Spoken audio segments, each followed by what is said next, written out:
calling back the order, and I will not allow face-to-face classes of children until we are through with this.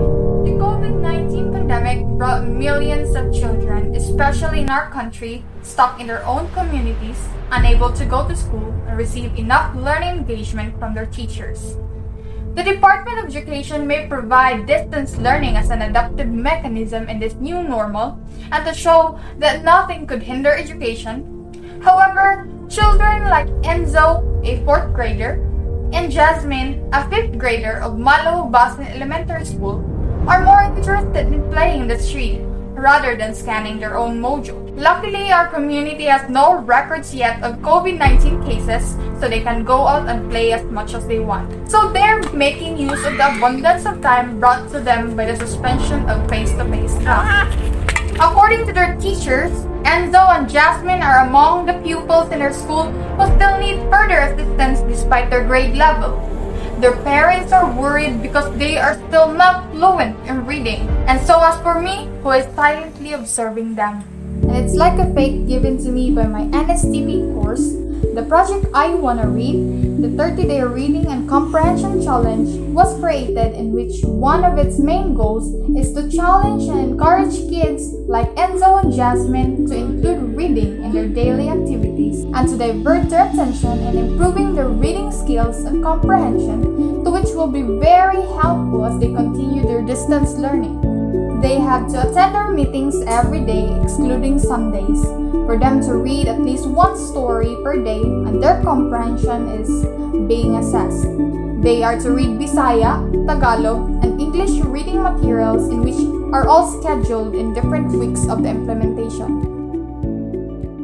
The implementation went well in the first few days since they were able to attend the agreed time. I already expected them to know how to read at least, but not perfectly.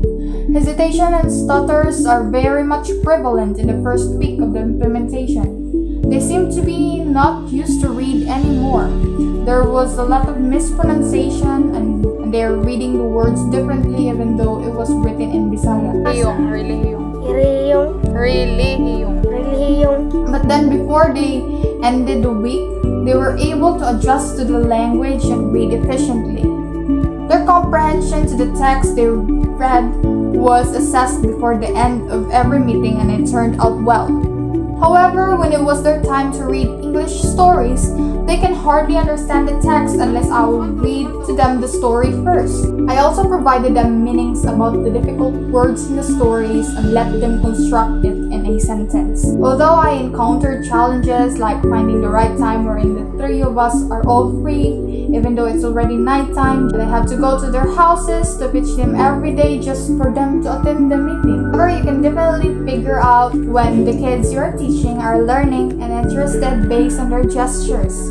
For instance, when I introduced them to the story of the day, they would pay attention to me. One time, I was very glad when they invited their playmates to join our meeting. All of them listened and read. They even joined the comprehension test afterwards. These boosted my hope that this project is getting near to its success and I'm implementing it effectively. My thoughts before about them that they are not really interested in reading are all wrong. During this time of the pandemic, their interest was diverted to other things, turning them into who they are before the implementation. Even though this project may be labeled as complete and they promise to read every day as much as possible, this is something I want to do again.